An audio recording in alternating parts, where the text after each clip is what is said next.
One-shot endurance challenge. As you can probably tell from this screen, we do not have the BMW Z4 anymore. We have the Mercedes-Benz SLS AMG GT3, which you can see there. It is a beautiful car, it sounds beautiful, and it controls more like what the Z4 should control like than the Z4 actually does. So it's much easier for me to wheel this thing around than the Z4 was. Again, it also helps that it sounds awesome and feels awesome and looks awesome. Now this is an endurance event, so we do have the full 7 minutes with the AI. As usual in these race events, our plan is to try to get around them as quickly and preferably as smoothly as possible, but often smooth is not an option with them, as they take horrible lines and make horrible decisions repeatedly about where to put their cars and how to react to where you're putting your car. So all you can really do is realistically just try and minimize your losses, in a sense. Luckily, this car is pretty fast and the AI is generally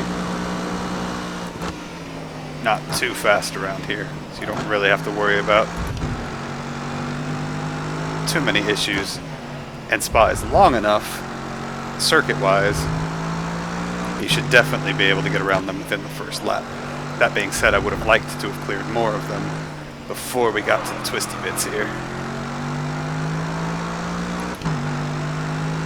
Because the other thing I have to worry about is I need to be careful about how I use my tires to get around them, because I want lots of tire left, and that was, again, Puchholm is a very poor place to catch AI cars, because they're gonna take it slower than you, but they're also not gonna give you room when you get inside them to allow both of you to take the corner correctly. They're just gonna take their line regardless of where you are. Another really important thing, specifically at Spa, I mean at most courses it's important, but at Spa it's almost extra important. That's really unfortunate. Again, that'll prepare you for when real racers do that, but having somebody cut in on you is never fun. But as I was trying to say, another very important thing at Spa is taking care of those rear tires as much as possible. This is not going to be ideal because he's going to brake for this and I don't need to. Just need to let off the gas, roll through the first part, and accelerate out. So I had no idea how that AI car was going to react going into a Rouge. Start braking all the way down at 250, or sorry, 150, in order to actually make that corner correctly.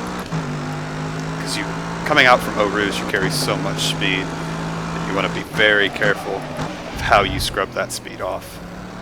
Both in terms of your tires, but mainly in terms of actually making the source hairpin correctly. Obviously, when you're coming the other direction, it's not a concern at all, because you take La Source first.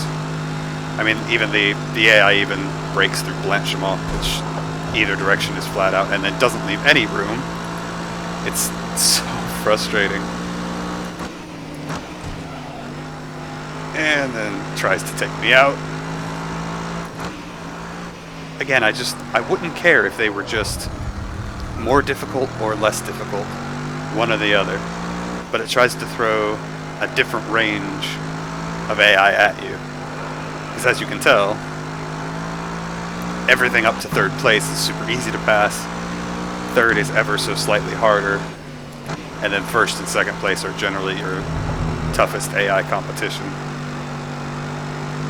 And for single player, that's fine, that's dandy, that's awesome, that's who I'm racing against anyway.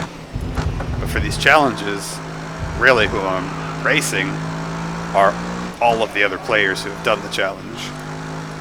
I don't care about the AI one single bit. So the fact that the AI interrupts my race is just, it's not exciting or interesting, it's frustrating. And I think that's one of the big things that Codemasters really missed in particular. I mean, because by contrast, if you look at like the race room challenges, they are always by yourself lapping around the track as many times as you want to try and get the best possible lap out of it. Now, I'm not sure the as many times as you want is necessarily what Codemasters wanted to do. But at the same time, you can repeat these as many times as you want, so realistically it seems kind of silly to not just let you do that all in one session. Getting on that curb pretty much ruins your entry, unfortunately. As you saw, it just makes the car refuse to turn left until you've slowed down even more than you need to. Still locking the brakes a little bit, but we have plenty of front tire to work with, and those are the fronts are the ones that are going to lock under braking. In this type of car, anyway. By contrast, in, say, a class Category C touring car, like the Chevy Cruze, it's front-wheel drive, that's actually more apt to lock its rear tires, which sounds very odd, but it's just how it functions through the corner with loading and unloading its tires.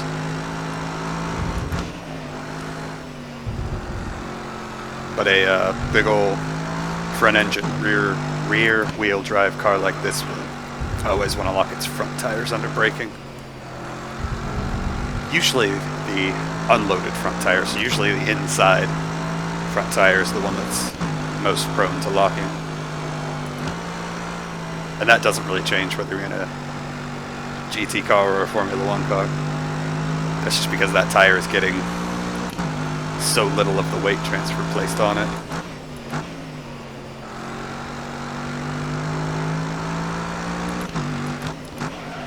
So we've set at least 1.5 laps of decent time. That rear right tire is starting to worry me, being all the way down at 25. Just having to be so careful with my throttle. Like, I'm rarely giving it full throttle. Like there, I'm finally at full throttle now. But especially with my tires in the condition they are now, I'm probably going to let off a little earlier going into Eau Rouge than I normally would. Just to let it scrub off like all the way back here. Let it scrub off a little extra speed. Cheat the corner a tiny bit. We don't have to brake for the source, so we can stay in it. Only silver, wow. I guess we did have that little hiccup at the top at Malmedy, but that seems really harsh. On the bright side, that didn't feel too bad. I guess it also doesn't help that our car is very unupgraded, which is a funny way to say that, but all in all, that didn't feel too bad. Realistically, just that one big event, so I'm at least happy with that performance, even if it doesn't get the medal I want.